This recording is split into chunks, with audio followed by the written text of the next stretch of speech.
Olá, ouvinte! Você está no MIP Talks, uma produção do programa MIP Experience, iniciativa que visa transformar o manejo integrado de pragas na agricultura, através da adoção de tecnologias efetivas e baixo impacto ambiental, com benefícios que vão do campo à mesa do consumidor. Saiba mais em mipexperience.agr.br. Sejam todos muito bem-vindos a mais um episódio do MIP Talks, uma realização do programa MIP Experience. O programa está evoluindo, saímos lá dos campos experimentais, passamos pelos campos demonstrativos, tivemos aí o termo de reconhecimento do Ministério da Agricultura com as boas práticas então realizadas dentro do programa MIP Experience. Estamos evoluindo agora nessa construção, vamos levar as boas práticas agrícolas feitas lá no campo até as gôndolas dos supermercados, dos varejos, principais varejos do Brasil. E quem sabe, mundo. Pessoal, hoje eu estou aqui recebendo, é um prazer muito grande de receber a Cecília Waitley, da Carline, e o Diego Rigueira Domingos. Sejam muito bem-vindos aqui. Hoje um bate-papo sobre a cultura do abacate, uma cultura que tem crescido muito no Brasil e no mundo, que tem tudo a ver com sustentabilidade. É uma cultura que nos permite produzir de forma sustentável. Isso é muito legal, é um exemplo muito importante para o programa MIP Experience.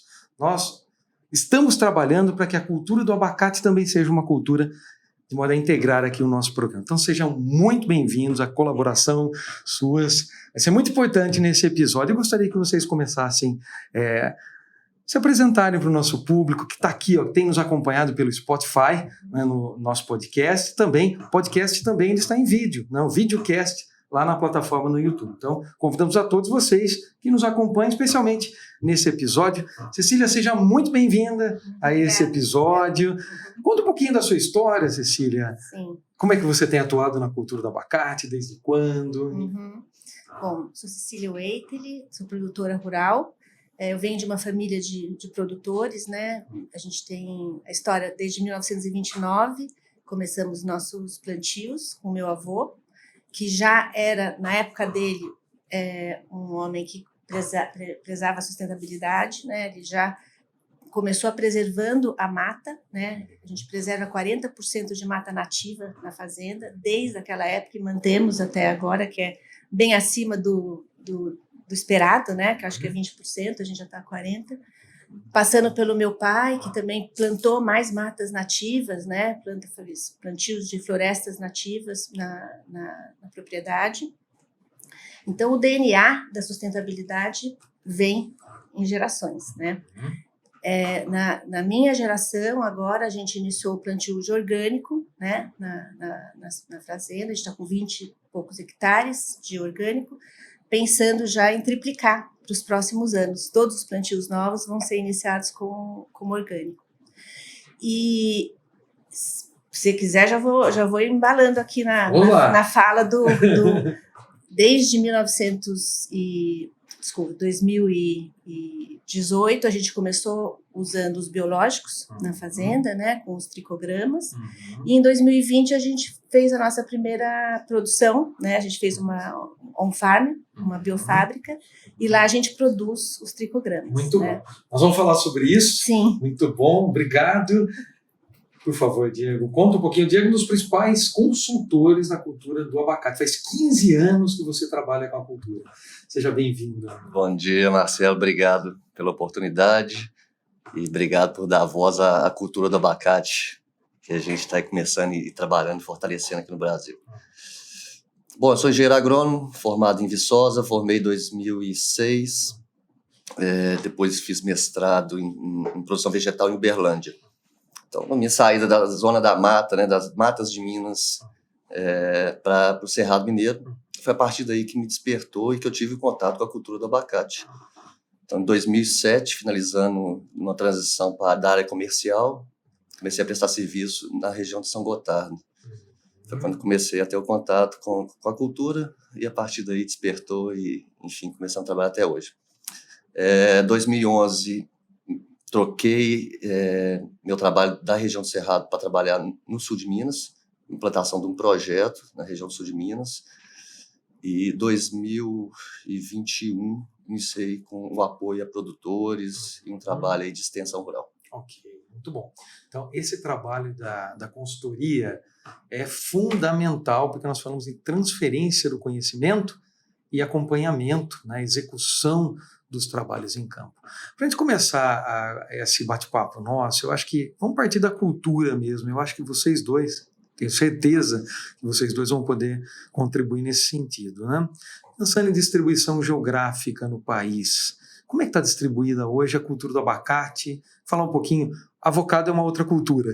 É isso que eu queria discutir, me perguntaram. Você vai gravar com... Vocês vão falar sobre abacate? O avocado é abacate? O que é isso?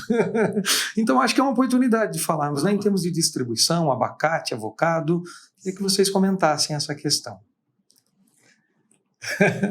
Então, o Paraná, São Paulo, Minas, né, são os maiores produtores. Agora o Nordeste também está iniciando, quer dizer, já vem há muitos anos, mas está crescendo agora o interesse, né, pela cultura do abacate.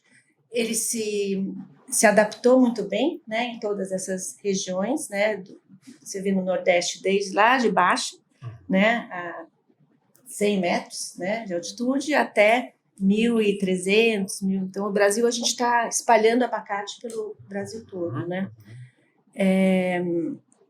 O abacate e o avocado são todos são abacates, Sim, né? sim. Eles têm as diferenças, né? Acho que assim a quantidade de gordura, né, presente na fruta. O avocado, que é a variedade Hass, tem mais gordura, né? E as variedades tropicais, que são as mais populares no Brasil, tem menos gordura e mais água, né? Então, assim, ela fica talvez mais adocicada e o abacate um pouco menos adocicado, né? Mas se você pega o valor nutricional, é praticamente a mesma coisa, né? Com a diferença da gordura. E no Brasil a gente ainda consome praticamente 90% os tropicais, né? Então, o Hass, ele já é feito mais para exportação, né?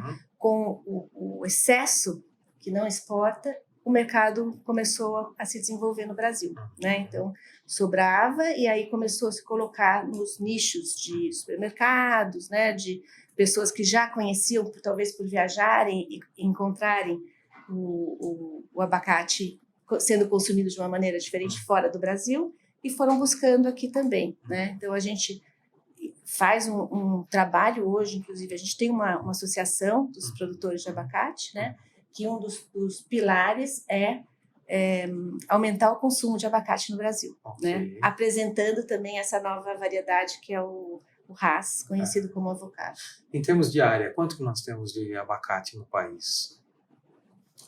Aproximadamente. É possível chegar nesse número? Vocês têm? De 20 mil hectares. 20 mil hectares. Dados aí do IBGE junto da associação. São Paulo, maior produtor. São Paulo, Minas Gerais, o segundo maior produtor. Seguido por Paraná. Okay. Tem crescido muito Espírito Santo, né, Cecília? Sim. E Nordeste, com a região de Petrolina também. Estão iniciando com projetos de implantação lá. A Cecília falou em 1929. Sim. Pensando assim na linha do tempo, né, no crescimento, no aumento das áreas, quando se deu, nós temos algum evento, existe? Como é que tem sido esse aumento das áreas? Ele é recente?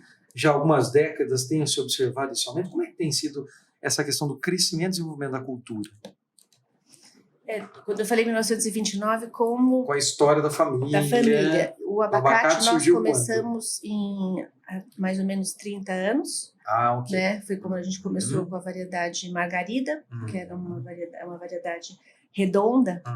E aí, de lá, a gente foi aumentando. Há mais ou menos 30 anos. Há mais ou menos 30 anos, eu acho que é mais ou menos essa é a história do abacate, né? Assim, de produção mesmo, comercial. No tropical, né? Começou o seu Maquiana, a história é muito legal, né, Cecília? O seu Maquiana selecionou um abacate diferente, que tinha uma maturação mais tardia. Então, selecionou e deu o nome da esposa dele, Dona Margarida. A partir daí, começou a se multiplicar no Paraná. E foi tanto para Bernardino do Campo, Piraju e São Gotardo, Rio Paranaíba. São Paulo e Minas Gerais, essa variedade foi onde começou a produção comercial em escala da variedade margarita, que é um abacate tropical. Ok. Então, a produção é relativamente faz pouco tempo, né? Sim. 30 anos, um Sim. pouco mais, talvez, né? Isso. E esse boom agora que nós estamos vivendo. Bom, aqui no programa MIP Experience, nós falamos o seguinte. Nosso foco é o manejo integrado de pragas, né? Sim. Mas o manejo integrado de pragas, né? Trabalhar o conceito que vá além do manejo fitossanitário, né? Mas nós temos que começar pelo manejo fitossanitário, porque no nosso manual do programa Boas Práticas Agrícolas, um dos itens extremamente importantes que diferencia o programa de outros é a ênfase no MIP. Pensando, então, no manejo fitossanitário, eu gostaria de começar esse bate-papo com vocês. Depois nós vamos falar de gestão, que é essa a ideia, né? Começar pelo manejo fitossanitário e depois pensar na gestão da propriedade como um todo, né? Unindo os elos da cadeia até chegar lá nas gôndolas do varejo, tentar comunicar um pouquinho para o consumidor, nós somos consumidores de tantos alimentos, como é que é, quais são as dores do produtor, o que ele tem enfrentado. Uma das principais dores é o manejo de pragas. Na cultura do abacate também, quais são as principais pragas, Diego, que tem sido tirado aí o sono do produtor, o que você poderia destacar? Bom, Marcelo, a principal praga da cultura do abacate hoje é a Stenoma catenifera, que é a broca do fruto do abacate. E a principal doença seria a Phytophthora cinnamome, que é a gomose. Temos outras doenças também que estão de grande importância e que, enfim, nós temos focado bastante no trabalho. Plasmodiplódia, a Dotiorella, são alguns fungos também, Fusarium, percevejo, outras pragas, enfim, mosca branca. É um trabalho que está sendo feito de identificação e de controle, de manejo e controle dessas pragas. O abacate é uma cultura perene, você deve ter, apesar de ter essas pragas, você tem outras pragas ou insetos herbívoros que visitam a cultura. Tem muitos visitantes e esse é o cuidado que a gente tem que ter para realmente preservar eles. O abacate tem uma característica por ter diversas variedades, variedades de ciclo precoce até variedades de ciclo de maturação tardia. Então, se inicia uma colheita com geada, que é uma fruta de praticamente 4 meses, né, desde a floração até a maturação, ao margarida, que é uma fruta de praticamente 12 meses, 12 até 13 meses em alguma situação. Então, se trabalha o ano inteiro com essa ponte verde. Temos frutas de diferentes maturações todo ano. Ou seja, você tem hospedeiro para desenvolvimento de pragas e doenças durante todo o ano. Esse é um trabalho que é o foco muito grande para a gente estar quebrando o ciclo e manejando o ciclo de pragas e doenças em cima disso. Que se inicia o MIP, né, Marcelo? No planejamento, lá atrás, de definição. Acho que é muito importante falar isso, para esse crescimento da cultura. E tudo que a gente quer, né, Cecília, que a cultura cresça de forma ordenada e que fortaleça a cadeia. Então, o planejamento muito bem feito de qual variedade plantar, onde plantar e como plantar essa variedade é fundamental para a gente fazer esse manejo integrado de toda a cultura. De forma correta. Primeiro passo, como você mesmo já colocou, a identificação das espécies e o monitoramento. Cecília, antigamente a gente falava, não sei se muito antigamente, mas quando você fala com produtores de sítios, a gente fala dos pragueiros, né? Que são os monitores. Na Carline, vocês têm esse pessoal. Quem que lida no dia a dia com essa questão? Existem, como é que você faz a rastreabilidade, o registro das pragas? Usa alguma ferramenta? Como é que vocês têm trabalhado essa questão? Sim, nós temos os monitores, temos um time que foi crescendo, né, desde 2020, quando a gente... Quer dizer, sempre tivemos os antes pragueiros, né? E agora os monitores, só que agora organizado. Desde 2020 nós temos mesmo o MIP instalado na nossa cultura. Todos os dias, né? A gente roda a fazenda todos os dias, então a gente tem um monitoramento bem controlado, né?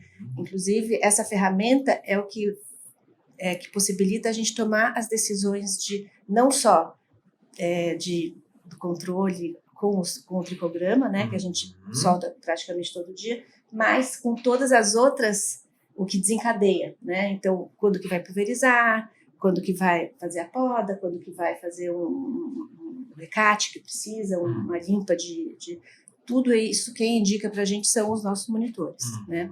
E esse programa assim, começou lá atrás com a nossa consultora Tatiana Cantuárias, né, que é a referência Conheço, da cultura aqui no Brasil, né? Ela veio já com muita entendimento lá do Chile, né?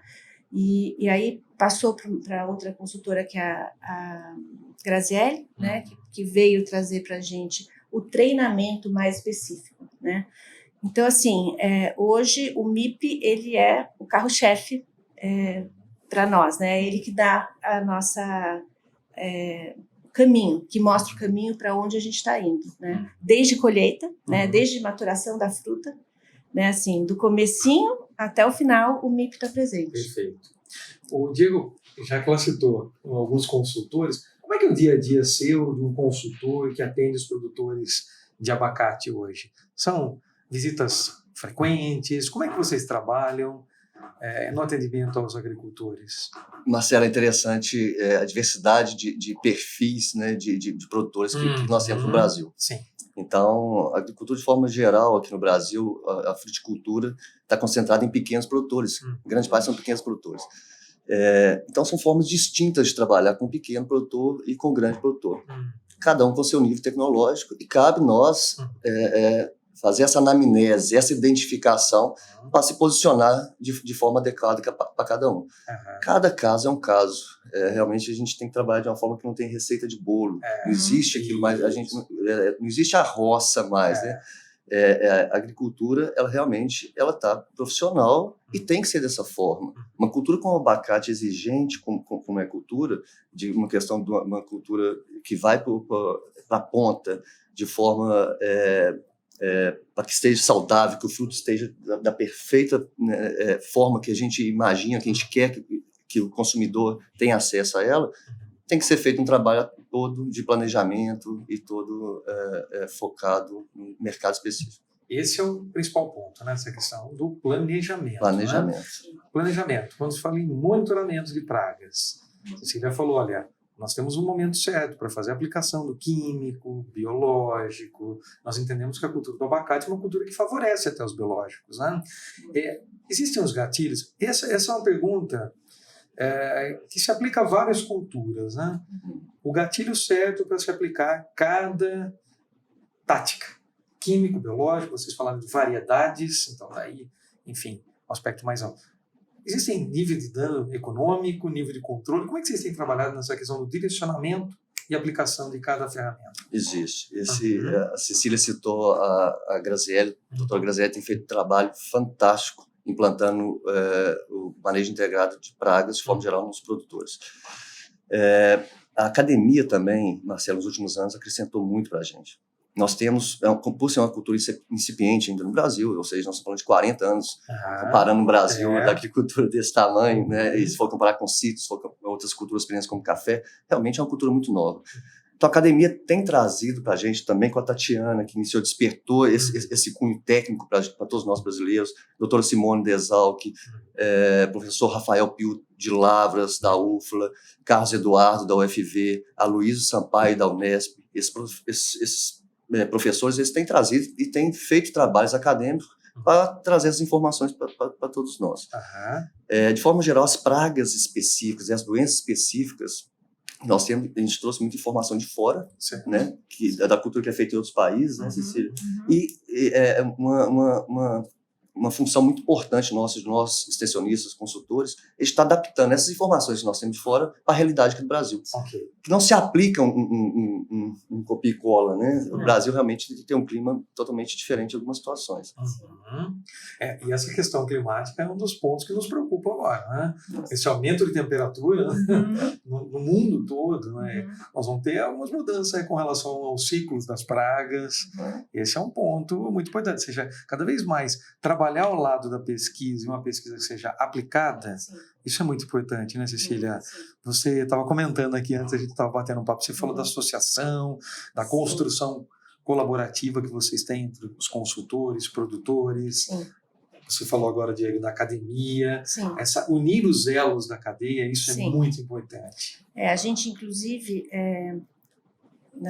eu tive uma gestão como presidente, né, há 2 anos atrás.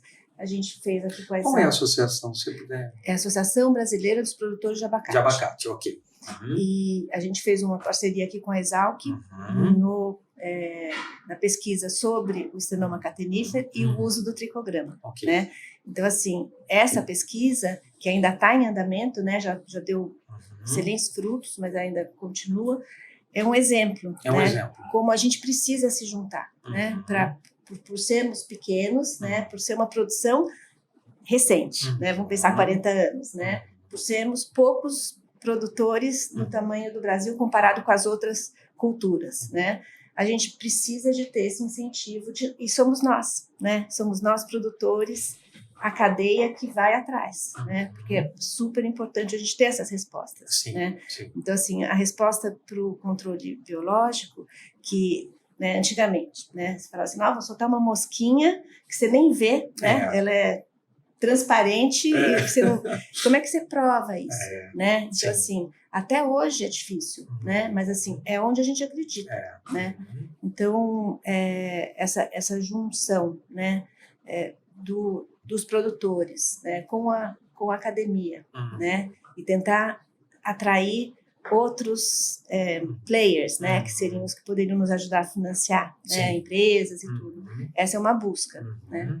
Durante a nossa gestão também, a gente fez o lançamento de um livro, que na verdade foi 1 ano de aulas de formação para a abacaticultura sustentável no Brasil, que foi super bem feito, né, com professores de todas as universidades, online, que foi durante a pandemia, e ela resultou nesse livro, né, que é a Abacaticultura Sustentável, que é realmente muito usado. Eu viro e mexe, eu recebo alunos assim que estão fazendo mestrado, olha só, está aqui sendo citado, né? Então, assim, foi uma ação organizada, mas simples de ser feita. Né? Colaborativa e simples. Colaborativa e simples, E aí, o livro ele foi um marco. Ele foi lançado esse ano? Foi lançado o ano passado. O ano passado? Retrasado. 21, né? 21. A gente confunde, né? Essa pandemia deixou a gente todo meio confuso com o tempo. O professor Aloysio Sampaio, né? Coordenador, e nós da associação como os apoiadores, né? A gente montou essa plataforma e aí o livro está disponível online, depois a gente pode deixar até o link. Isso seria muito bom. Pode baixar. Então, pessoal, olha, acompanhe-nos neste episódio aqui, nós vamos deixar o link aí para vocês baixarem o livro, né, sobre a cultura do abacate. Sim. Né? E aí, para que vocês busquem informações, isso é muito importante, divulgar. Então, MIP, manejo integrado de praga, nós temos que integrar forças também, né? Sim. Essa é a ideia, né? Trazendo uma academia para ter as inovações sendo aplicadas, enfim. Marcelo, o tema da Stenoma catenífer, realmente ela é fundamental para a cultura do abacate. O mercado externo, a demanda de abacate raça no mercado externo é muito grande, e o foco da produção do abacate raça aqui no Brasil seria para esse mercado europeu, e mercados que o Brasil está trabalhando para a abertura de novos mercados. E é uma praga quarentenária, é uma praga ausente em determinados mercados. É um lepidóptero que tem um manejo, basicamente, se fortalece a partir do tripé mesmo, de controle cultural, controle biológico, controle químico. Nós já tivemos situações de um controle químico muito intensivo e de causar um equilíbrio e não se controlar, não conseguir controlar. Se perde o time da aplicação, realmente, que a partir do momento que já está em índices maiores, você não consegue controlar mais. Então, o início do controle cultural, com a catação de frutos, a aplicação do tricograma, a frequência, como é que a academia ajuda a gente e como é que a indústria também ajudou muita gente. No início da aplicação do tricograma, na época das cartelas, que tinha realmente, era um custo maior de energia para fazer aquela aplicação da cartela, a gente não sabia nem a altura, não sabia como dispersar isso e qual a frequência de fazer. Hoje nós já temos números bem sólidos da intensidade de aplicação, da forma que está aplicado, como evoluiu a aplicação via drone, a dispersão, os terços que a gente precisa alcançar na planta, onde monitorar essa eficiência do tricograma. Enfim, as coisas estão acontecendo. Rapidamente. Sim. Eu vou até pegar um gancho dessa fala de vocês dois. A gente fala assim, né? Antigamente a gente ia para a roça, né? Ia lá para o campo, o produtor falando assim, tem tanto bicho na minha roça, você vem trazer mais bicho. Isso eu incorporo na minha fala, porque até hoje ainda nós encontramos situações como essa, onde ainda há dúvidas, não com relação às táticas de manejo, né? Inclusive o químico. né? Na cultura do abacate deve ser um grande fator, né? Essa questão da tomada de decisão e para que lado ir, né? Nós somos a favor da integração das ferramentas de biológicos, né, com os químicos. Então tinha essa história, mas tem tanto bicho na minha roça, vem trazer mais bicho. Né? E dos drones, há mais ou menos, olha só como nós estamos falando de algo muito recente. Quando nós fizemos as primeiras liberações do tricograma com o drone, não eram os drones ainda, eram os Vantes.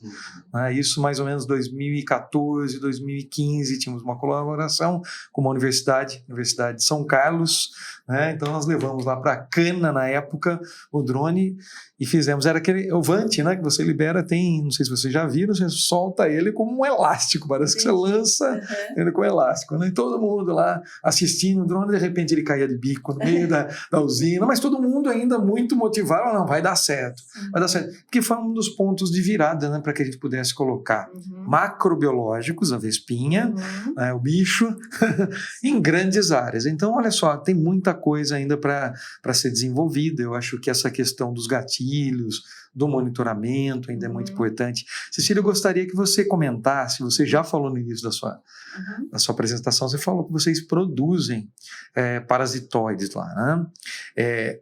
Como é que isso tem sido feito? Primeiro, vocês compraram as vespinhas, como é que vocês tomaram a decisão em desenvolver o trabalho dentro da propriedade? Sim. É a Carline que tem feito? Tem alguma associação que já tem feito? A associação se envolve ou não?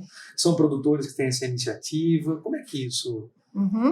No nosso caso, foi custo, né? A gente entendeu que produzindo dentro de casa a gente conseguiria ter um custo menor. A nossa área é grande, né? E está aumentando. Então, foi mesmo, colocou na ponta do lápis e viu que se a gente produzisse, a gente conseguiria reduzir. Vocês produzem anagasta também? Sim, fazemos a produção completa. Né? Viabiliza e faz a aplicação em campo. Sim. Muito bom. Então, a gente fez... Então, basicamente, foi custo, né? E primeiro, acreditar que estava dando certo, né? E que a gente ia continuar mesmo com isso. E aí, então, vamos iniciar a produção, né? Isso começou em 2020? 2020. Tá. Junto com a produção do tricograma, né?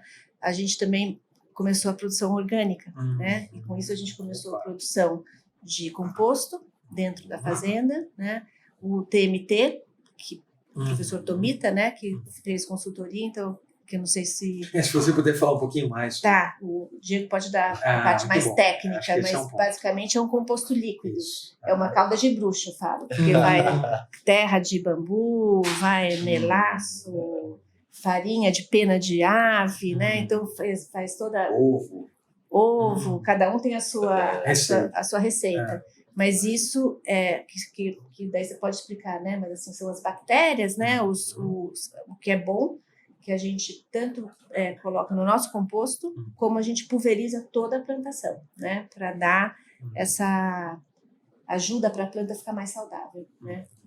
São o on-farm, a produção on-farm, ela tem apoiado, tem facilitado a vida do produtor também, mas a produção de EMs, no caso do TMT, a gente busca diversidade, né? E em algumas situações a forma de manejo ela tem que ser por inundação, né? Tentando diminuir essa competitividade aí de micro-organismos. Cada caso é um caso, em cada situação se aplica uma metodologia, mas faz parte, o farm é uma realidade, é muito importante deixar claro, né, Cecília, bem planejado, com controle, ou seja, monitoramento constante de controle de qualidade.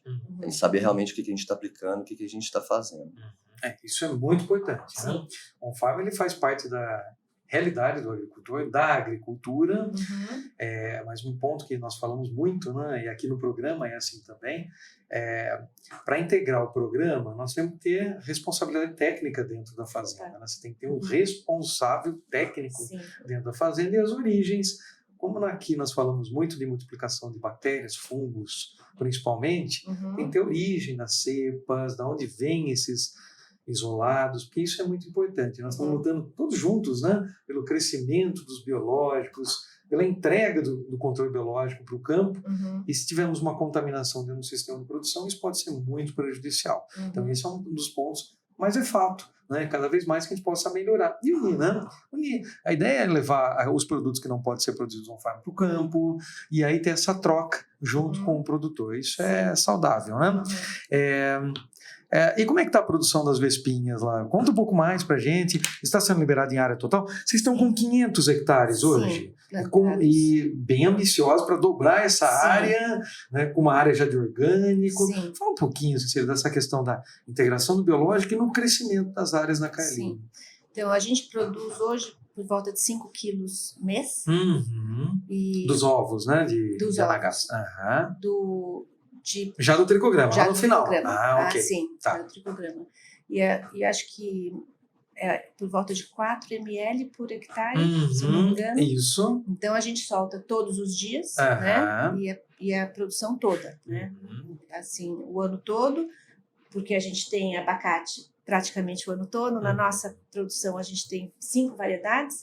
Então, a gente começa com colheita em março e vamos até dezembro. Então, a gente tem que o ano todo pulverizar. De né? março a dezembro. E até colocar isso, assim, que uma das estratégias, eu acho, para quem está começando, você ter uma variedade facilita, né? Porque na hora que termina, você limpa para a parte fitossanitária, né? No nosso caso, a gente vem há 30 anos, então a gente já vem com muitas variedades e é o nosso negócio, né? De ter abacate o ano todo para poder fornecer.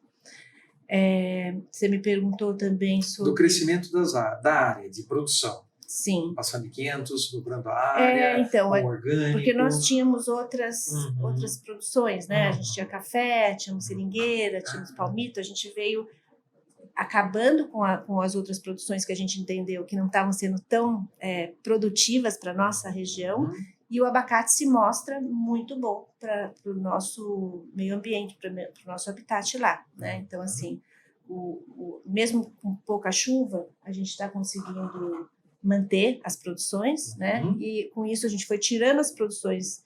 O último que tem agora é o café, que também vai ter o ano que vem, já sai. E aí, no lugar deles, a gente está colocando o abacate. Dá esse tempo faz uma compostagem verde, né? Tem que sempre ter esse tempo de transição. E o orgânico, a gente está com esses 20 hectares já há 3 anos, entendemos que ele está sendo positivo, né?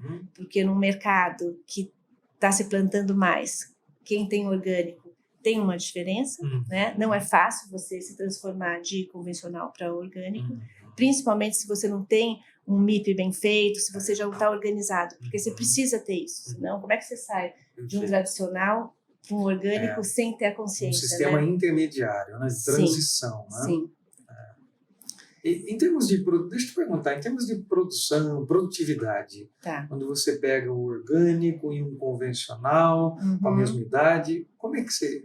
Por enquanto está muito semelhante. Muito semelhante, essa é uma informação interessante. Sim, por enquanto, porque a gente está no 3º ano e a gente também... Está no início da produção. Está no início da produção e a gente tem uma produção igual no tradicional. A gente plantou no mesmo ano lotes, né, talhões de tradicional e os talhões de orgânico. Por enquanto está muito semelhante a produção. Certo. Né? A gente vai entender mais daqui 2 anos, quando tiver a planta já adulta. O orgânico é um pouco mais caro, né, por conta do manejo de não poder usar herbicida. Né? Então, essa é a diferença né, no custo. Né?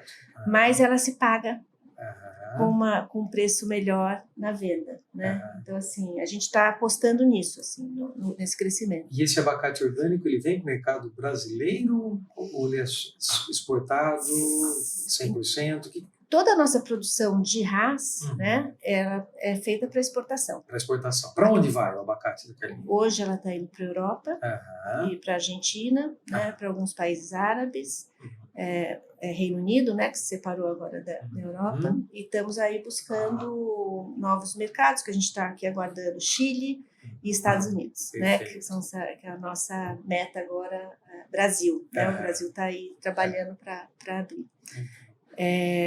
E aí, assim, o orgânico ele vai todo exportado, né? O que fica, e como toda a nossa produção de raso, o que fica no mercado, que não é exportado por qualidade, né, defeito de casca, alguma coisa assim, fica para o mercado brasileiro. Mas o mercado brasileiro ainda não tem um nicho para orgânico específico, ou se tem uma coisa muito pequena, Tá. né? Então, assim, nosso abacate orgânico é praticamente 100% exportado. Diego, você acha que essa questão da transição, né, que foi dito pela Cecília, né, de um sistema convencional para o orgânico, no abacate ele pode ser um pouco mais, vamos dizer, fácil, né, mais bem trabalhado, essa transição ela pode ser feita rapidamente, existem grandes ainda barreiras para que isso aconteça, como é que está? O abacate brasileiro, Marcelo, ele é um abacate realmente sustentável, é um abacate que bem manejado, o uso de insumo químico é muito baixo. E a base das informações que a gente usa, evitando cloro, desde fertilizações minerais que seja, mas evitando o uso de cloro, e o uso de químico com produtos registrados e com a NMR definida lá fora, realmente não temos problema, não vamos ter problema com resíduo nem de contaminação nenhuma, tanto de lençol freático quanto da própria fruta para exportação. Então, o abacate é cultura perene, é fruticultura, tem esses benefícios, e o cultivo intercalar, quebra-vento, manejo cultural favorece muito isso. O abacate hoje, nós temos uma demanda de químicos, de produtos fitossanitários, que realmente é um número restrito ainda. Pelo crescimento da cultura, a demanda existe para algumas pragas específicas, porém nós temos manejado muito bem com o manejo biológico e o manejo cultural. Certo, interessante. A minha pergunta é porque esse período de transição é aquilo que nós chamamos ainda mais de MIP, né? É você reduzir o uso das aplicações de químicos, na verdade não reduzir, utilizá-las no momento correto, né? E é notório que essa redução ela vai acontecer quando você coloca outras ferramentas e, acima de tudo, né, quando se realiza um monitoramento, eu acho que esse é o ponto-chave. Usar biológico é interessante? É muito importante. Olha, falamos da broca e tem uma eficiência, mesmo porque os ovos da broca permitem que o parasitoide coloque seu ovo e encontre a broca facilmente. Então, nós temos uma ferramenta viável, importante, os drones entraram e agora entregaram a possibilidade de se liberar em áreas maiores, mas o monitoramento é chave, né? Conhecer as pragas. Então, essa transição para o orgânico é o que nós chamamos de MIP com mais ênfase ainda, né? Entregar um produto lá nas gôndolas do supermercado, sem resíduo não, com resíduo abaixo do limite permitido. Isso é importante que o consumidor entenda, né? E por falar em boas práticas agrícolas, agora indo mais, saindo um pouco das discussões, não saindo, permanecendo, mas trazendo agora as discussões do manejo sanitário para outros âmbitos dentro da propriedade. Gostaria de ouvir de vocês, né? Boas práticas agrícolas. Como é que essa questão, nós falamos do MIP, nós falamos do controle biológico, onde mais tem se trabalhado, quais são os desafios e oportunidades para essas boas práticas agrícolas dentro da produção de abacate? É a redução do uso da água, são questões sociais que estão envolvidas, nós falamos muito em ESG hoje, as questões ambientais, sociais, e a questão da gestão, né, da governança na propriedade. Como é que vocês têm trabalhado isso? Na Carline, depois ouvir você, ou vice-versa, não vocês que... Eu acho legal, as certificações, de modo geral, elas acrescentam muito para todos nós, para a cadeia, na questão da gestão agrícola. Então, independente de normas e as questões técnicas que a gente vai trabalhando em cima dos protocolos, a mudança de mentalidade do produtor e de todos nós que trabalhamos na cultura é fundamental. Mudança de mentalidade. Mudança de mentalidade. Legal. Acho que esse é... Fala um pouco mais sobre isso. Não, se mudou tecnicamente, trazendo para a parte técnica também, Marcelo, a irrigação, uma fruta que 75% dela é composta de água. Então, realmente, é uma fruta extremamente responsiva ao manejo irrigado. E a responsabilidade do consumo de água é muito grande, né, muito forte. Então, todo esse manejo da gestão de água, da legislação, até a questão prática do uso mesmo, é muito importante. Eu vejo a gestão de resíduos. Né? Nós temos produtos que são produtos que vão para a ponta, vão para a gôndola, produtos que vão para a indústria e produtos que voltam para a lavoura de forma de compostagem, como a Cecília trabalha lá também, inoculando o composto com o resíduo da fruta e voltando para a lavoura. Né? Seria, ou seja, o ciclo se completando de forma geral. Interessante, essa é uma prática. Sim, porque a gente tem um excesso de frutas, que muitas vezes não consegue ser comercializada, né? Que a gente está até trabalhando isso, acho que assim, novas indústrias a partir da fruta, por exemplo, o azeite de abacate, que é uma indústria que está surgindo agora, já temos alguns produtores, e tanto produtor de abacate, que começa a fazer o azeite, como de oliva, que aproveita a estrutura para começar a fazer. E um azeite maravilhoso, né? Que já no mundo todo é super consumido, né? A gente aqui no Brasil ainda não conhece muito, já existe nos supermercados, mas ainda Produto nacional? Produto nacional, sim. Azeite Em quais regiões a gente já consegue encontrar mais? São Paulo? Para comprar? É. São Paulo você consegue. Eu acho que assim, nas cadeias de supermercados você vai encontrar, né? Eles vão estar. Às vezes num preço ainda alto, né? Então acho que isso é quanto mais se produzir vai abaixar, mas ele não é para substituir necessariamente o azeite de oliva, mas o óleo.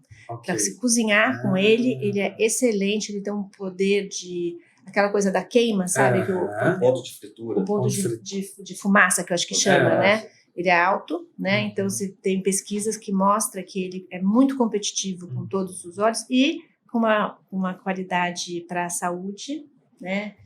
Muito maior. Porque tudo que de bom que tem no abacate, que é bom para o coração, né? Você está lá no azeite, né? Então, assim, você pega aquilo tudo e põe numa colherinha, toma de manhã, né? Tá maravilhoso. Então, assim, aumentando essa indústria, a gente vai ter menos excesso, né? Então, assim, hoje a gente tem esses excessos e a gente volta para a compostagem porque... Mas não é o que o produtor deseja, né? A gente... Quer reduzir perdas, né? Você quer reduzir perdas. Então, assim, mas dessa forma você agrega valor e diversifica o seu produto. Né? No caso da Carline, nós temos do começo, desde a muda até o packing, né? A gente embala as nossas frutas e as de parceiros, né? Produtores que não tem packing, então a gente faz isso, embala e vende. Então a gente está com o processo completo. Com isso a gente consegue ter menos perda, né? Nessa parceria com outros produtores, vocês levam o produto para o varejo ou só embalam? A gente tem duas maneiras. A gente pode usar, o produtor pode usar o nosso packing para embalar a própria fruta e ele mesmo comercializar, como pode deixar com a gente e a gente comercializa. Isso no mercado de exportação, né? O nosso forte é a exportação. E o RAS, o avocado, praticamente é todo para exportação. Cecília, voltando agora, já que nós estamos falando de boas práticas, falamos de orgânico, convencional, e agora chegando no packing. Tem alguma diferença no packing house para orgânicos, convencional, na área de produção, lá de mudas, por exemplo? O que diferencia um sistema do outro? Ou a diferença só está lá no campo mesmo? Então, o packing ele também tem que ser certificado, né? Então, nós somos certificados em a fazenda toda. Então, a gente tem hoje as certificações Global Gap, Rainforest, orgânico. Então, isso desde as mudas até o packing, né? É tudo, a cadeia toda. Certo. Concordo com o Diego que as certificações elas vieram primeiro para incomodar e depois para nos ajudar, né? Hoje a gente não vive sem elas, né? Elas cobram da gente e a gente está... Toda vez você tem que melhorar alguma coisa, né? Você passa por uma certificação e aí, para o ano que vem a gente quer ver isso melhor. E a gente corre atrás, né? Então, a gente é muito parceiro, assim, das certificações e eu acredito mesmo que sem elas a gente não estaria onde a gente está hoje, né? E esse é um olhar que é compartilhado por todos dentro da Carline? Como é que vocês têm trabalhado o engajamento dos colaboradores, o pessoal de campo, o pessoal no packing, o pessoal lá na área de produção de mudas? Eu acho que todo mundo se beneficia, né? Porque eles entendem, né? O que, claro, pode ser chato, às vezes, né? Ficar ali, tem que usar protetor solar, tem que, né? Todas as normas mínimas, mas com o tempo eles se sentem cuidados, né? Assim, a gente está melhorando para todos, né? E vem os benefícios. Eu acho que, assim, eu acredito que todos veem esse benefício. Eu acho que não existe mais talvez só para o gestor, né? e para quem está atrás das certificações, que arrancando os cabelos para conseguir fazer tudo na hora certa, né? Por isso que o engajamento é muito importante. Muito. Né? E vem de cima, né? Assim, nós... E com o MIP é a mesma coisa. Assim, a gente abraçou o MIP, né? Então, assim, eles entendem que o monitor ele tem um papel fundamental para a gestão. Certo. Então, isso deu uma confiança, né, para o monitor, que o trabalho dele é essencial. Importantíssimo. Né? Falando nessa questão de sustentabilidade, entrando depois na comunicação, né, com o varejo, né, do produtor com o varejo, como é que você tem visto? Essa é uma posição mesmo que tem sido adotada pela maioria dos produtores, a busca pela sustentabilidade, Diego? Você acha que isso, ser sustentável, né, ele é importante para o agricultor, ele é lucrativo também, porque nós sabemos, né, tem que, para ser sustentável a propriedade, ela tem que ser sustentável do modo geral, né? Para poder entregar sustentabilidade lá no varejo. Esse é o anseio dos produtores no abacate, porque a Cecília falou, quando ela começou a se apresentar, ela falou, olha, nós nos preocupamos com o entorno, quer dizer, o impacto do que nós fazemos no entorno das nossas áreas de produção. Isso é muito importante, né? Eu vejo 2 pontos. O primeiro, da sucessão familiar, a troca de geração também, essa geração nova que veio, com a mentalidade que veio também com a base da academia, uma mentalidade diferente, realmente com um olhar mais amplo em torno da sustentabilidade e da racionalidade também, né? Ou seja, de realmente trabalhar de uma forma mais racional. E a questão de mercado, Marcelo, o mercado hoje não aceita um produto que não seja sustentável mais. Independente de agregar valor ou não, você não consegue acessar determinados mercados. Né? Então, o produtor que não tiver essa visão, realmente momentos de bonança, ou seja, que a oferta ela é menor que a demanda, talvez se tem um conforto, entre aspas, né? Mas no momento que a gente tem uma oferta muito equilibrada com a demanda, aí sim exige do produtor ter eficiência, né? Ou seja, tem que ter a sustentabilidade econômica para sobreviver no negócio, né? E a questão do equilíbrio, eu falo muito da agricultura integrativa, você conseguir integrar tudo mesmo, tanto da parte gerencial, né, até a questão técnica e o comercial. Sim. Ou seja, um projeto de fruticultura, um projeto de abacate, que é uma fruta de baixo consumo ainda aqui no Brasil, né, que a gente precisa desse aumento de consumo, o planejamento de saber a época de plantar, onde plantar, como plantar e onde eu vou colocar essa fruta. O maior erro, acho, do início de um projeto, eu, se estiver enganado, você me corrige, Cecília, é realmente a pessoa plantar por conta desse efeito manada, né? Tá todo mundo plantando e vamos plantar. De uma forma desordenada, sabe? E não sabe onde vai colocar aquele mercado. Ou seja, planta uma variedade no momento errado, que vai cair num pico de produção, né? Que vai inchar o mercado, jogar o preço para baixo, isso não é sustentável para ninguém. Perfeito. Eu acho que aí a associação tem um papel importante, né? Nessa questão do planejamento, da expansão e da comunicação. Sim. Né? Eu acho que aqui, em todas as nossas discussões, quando nós vamos para campo também, nos dias de campo, atendemos o produtor sempre está incomodado com relação à comunicação. E a gente sente que o varejo também, ele não consegue comunicar muito bem tudo isso que foi dito por vocês, né, todo o esforço do dia a dia do produtor, desde o plantio lá na muda até o packing house. Sim. A associação, ela pode ajudar, ela tem trabalhado nessa questão de que forma, existe uma forma estruturada para colocar lá para o varejo, para todos nós consumidores, esse esforço, buscando a sustentabilidade? Sim, a associação hoje, a gente tem vários comitês, né? Então, que é bacana, porque tem uma participação maior dos produtores, porque às vezes a associação fica aquela coisa meio um ou outro participa e os outros não. Né? Então, quantos associados vocês têm? A gente está com mais de 30 hoje. Se eu não me engano. São os maiores, né, produtores do Brasil, e agora a gente também agregamos produtores menores, né, mas assim, na minha visão, a associação ela precisa ter a participação de todos, a gente precisa engajar os associados para que eles peguem o bastão também e corram atrás, não dá para deixar só na presidência, na diretoria, né, então... Hoje, o que a gente tem investido bastante é no marketing, né? De divulgar, de fazer estratégias. Agora a gente está buscando entender um pouquinho mais, talvez, através de pesquisa, para conhecer o nosso consumidor, né? Quem são os consumidores de abacate hoje e como é que a gente fala com eles, né? E como é que a gente multiplica isso, né? porque a gente precisa mostrar para as pessoas que é importante comer um abacate por dia, né? Porque você sabe que é uma fruta que vai te fazer bem. Aliás, quanto mais frutas e verduras os brasileiros comerem, melhor. Né? Então, assim, e essa organização, porque é caro, né? Comunicar. É muito caro. É caro fazer marketing, né? Então, a gente tem sido bem criativo para fazer esse marketing, porque a gente não tem essa verba, né? Mas aí, estamos juntos e a associação precisa crescer. Né? Precisa ter mais associados. Sim. Diego, você sente essa dor também do produtor, né, da necessidade de se comunicar melhor? Qual que é a sua sugestão, né, para ter uma boa comunicação entre produtor, né, varejo e nós consumidores? Como é que isso pode ser feito? O engajamento do produtor, ele parte do acesso à informação de diversas fontes. A associação está trabalhando isso. Tem produtores aí de 5 hectares a produtores de 1.000 hectares.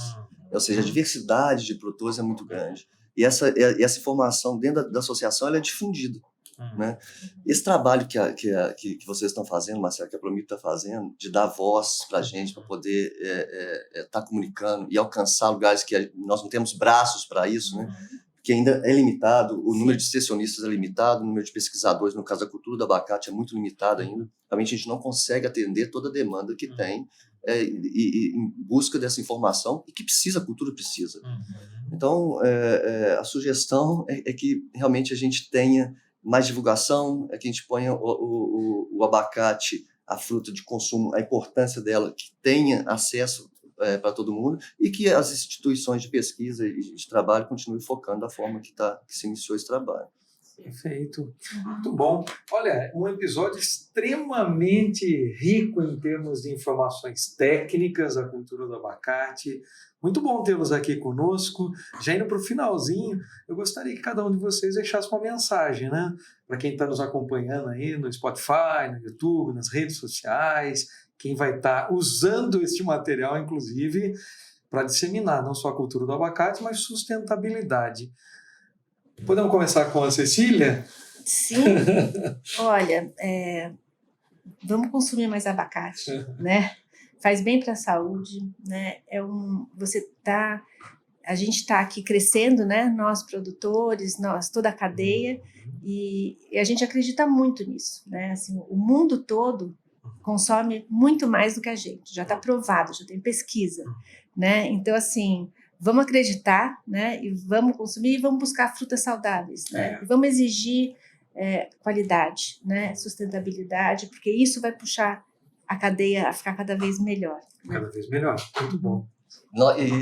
Nós técnicos e extensionistas estamos trabalhando para apoiar o produtor para que forneça uma fruta de qualidade, uma fruta limpa, né, com condição para o consumidor consumir da melhor forma possível.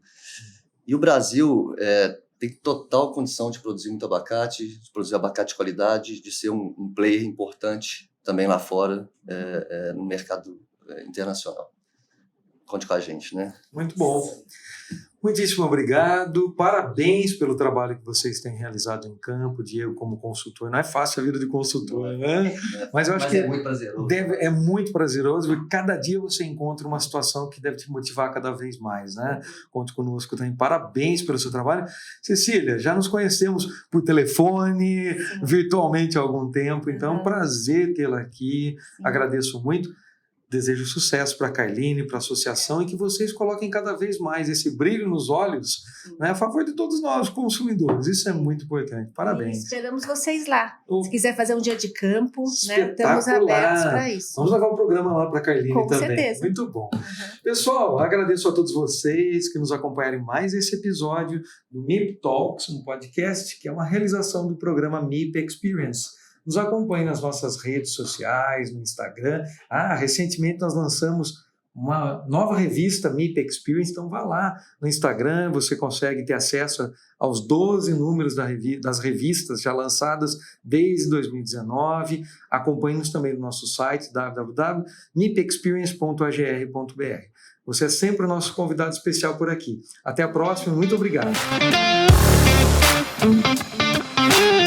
Você acompanhou o MIP Talks, uma produção do programa MIP Experience. Idealização e realização, Promip, Manejo Integrado de Pragas. Apoio e participação, Paripasso. BASF, FMC, Balagro, Delta CO2, CropLife e AgroSafety. Acompanhe o MIP Talks no Spotify e YouTube. Obrigada pela sua companhia e até o próximo episódio. Tchau!